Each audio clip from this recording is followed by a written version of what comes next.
මගේ ජීවිතේ තවත් එක ලස්සන දවසක්.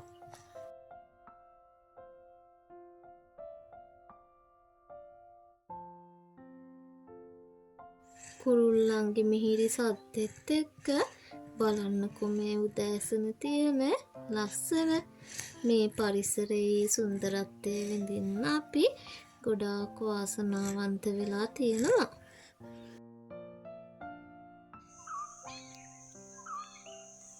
මේ ඉන්නේ අපේ ගෙදර ඉන්න කිටි පැටියා තමයි. මෙයා ඉතින් හරිම හුරතල්. බලන්නකෝ ඉන්න හැටි හොර ගෙඩියෙක් වගේ. අද දවස පටන් ගන්න මම උදේම මේ ලෑස්ති වෙන්නේ. ගෙදර ජනෙල් ටික ඔක්කොම ඇරලා ගෙට හොඳට ඉරේලිය වැටෙන්න සලස්සලා.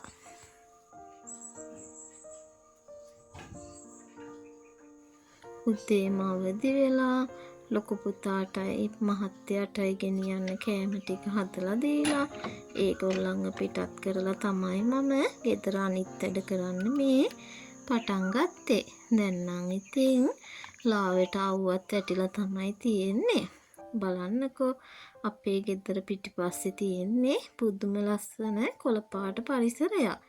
මුලින්ම මම පටන් ගත්තේ දූවිලි පිහිදලා ගේ අස් කරලා අතුගා ගන්න තමයි.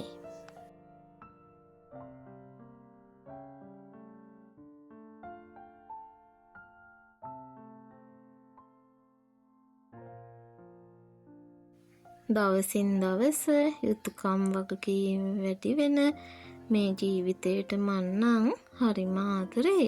අපේ ආදරණීයන් වෙනුවෙන් අපි හැම දෙයක්ම කරන්නේ.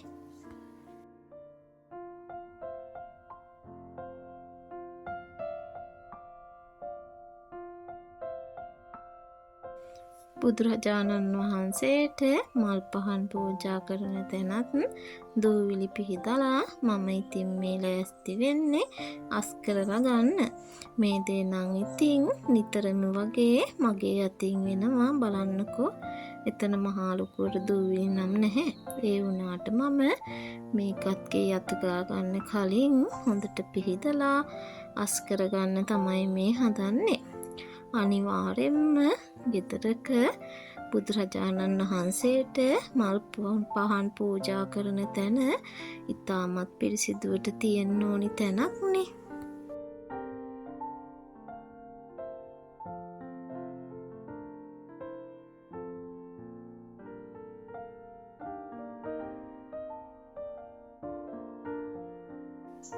දැන් ඉතින් කරන්න තියෙන්නේ මම කරන්න ආසම වැඩේ. මොකද ඉතින් මේකෙන් හරි මගේ ඇඟට ව්‍යායාමයක් ලැබෙනවානේ. චූටි පුතාගේ සෙල්ලම් බඩුගේ හැමතැනම විසි කරලා දාලා තමයි තියෙන්නේ. ඒව මම මේ එයාගේ රෝස පාට කූඩෙට එකතු කරගන්න ගමන් තමයි ඉන්නේ. එයාත් ඉන්නවා මේ ළඟම එහෙට මෙහෙට යනවා. එයා ඉතින් දවසම කරන්නේ සෙල්ලම් කරන එකනේ.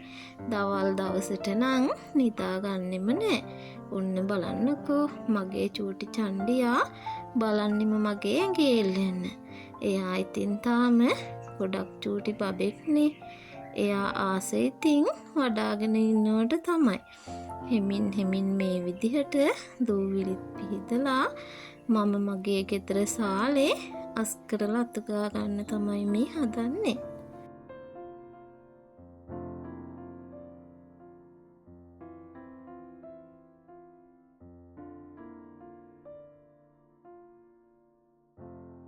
ඉක්මනින් ගෙදර වැඩ ටිකක් ඉවර කරලා චූටි පුතත් එක්ක ටිකක් නිදහසේ ඉන්න ඕන නිසා මම මේ විදිහට තමයි උදේට මගේ වැඩ ටික කරගන්නේ.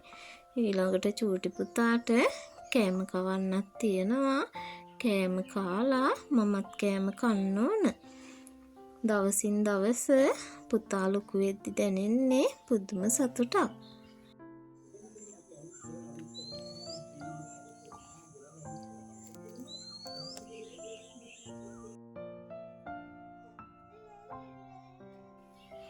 මේ වගේ පළතුරු වට්ටියක් අපේ ගෙදර වරදින්නෙම නැහැ. මොකද ඉතින් අපේ ගෙදර ඉන්න කුරුළු පැටව් දෙන්නට අපි පළතුරු දෙන්න ඕනිනේ. කුරුළු පැටව කිව්වේ ඉතින් අපේ පුතාලා දෙන්නට තමයි. ලොකු පුතා නම් එච්චර පළතුරු කන්න කැමැත්තක් දක්වන්නේ නැහැ. චූටි පුතා නම් හැම පළතුරක්ම වගේ කනවා.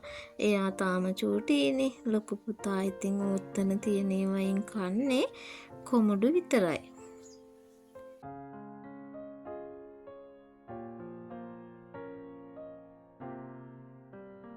පුතා ඉස්කෝලේ ඇඳපු සුදු ඇඳුම් ටිකක් දුන්න මම හොදලා වේලෙන් අවුවට දැම්මා. මේ දවස්වල නම් රෙදි වේල ගන්න ඉතින් කරදරයක් නැහැනේ. දැන් තමයි ඉතින් ඔන්න අපේ දවසේ හොඳම වෙලාව. චූටි පුතාවත් තියාගෙන මම ටික වෙලාවක් මෙතනට වෙලා හැමදාම මේ විදිහට සෙල්ලම් කරනවා. එයා ඉතින් එයාට පුළුවන් විදිහට චූටි අත් දෙකෙන් සෙල්ලම් කරන්න තමයි හදන්නේ. එයා දැන් අත්පුඩි ගහනවා, සාදු කියනවා. එයාට හැමදාම හවසටයි උදේටයි සාදු කියන්න නම් මතක් වෙනවා. අපිට අමතක වුණත් එයා බලා සාදු කිය වඳිනවා.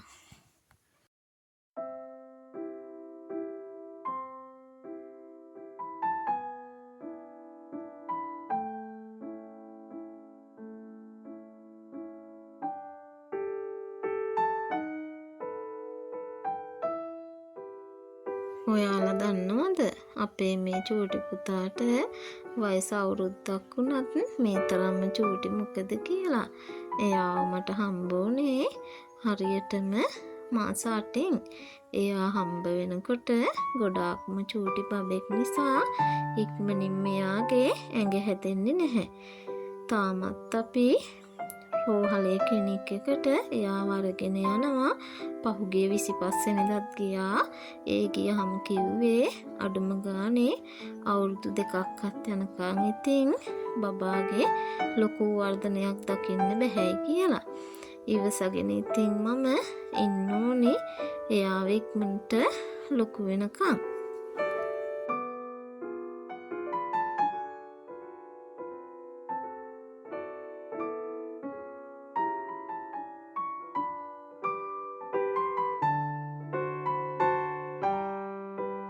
එයා හරිම ආසයි. ඉතින් ෆෝන් එකෙන් ෆොටෝ එකක් එහෙම ගහනකොට බලන්නකෝ එයා ඉන්න ලස්සන. එයා ආසාවෙන් බලාගෙන ඉන්නවා මොකද මේ කරන්නේ කියලා. ඔන්න බලන්න ඉතින් මගේ තක්කාලි ගස්වල ගෙඩි වලට මොකද වෙලා තියෙන්නේ කියලා. මොකක්ද රෝගයක් ඇවිල්ලා තක්කාලි ගෙඩි මේ විදිහට නරක් වෙලා යනවා.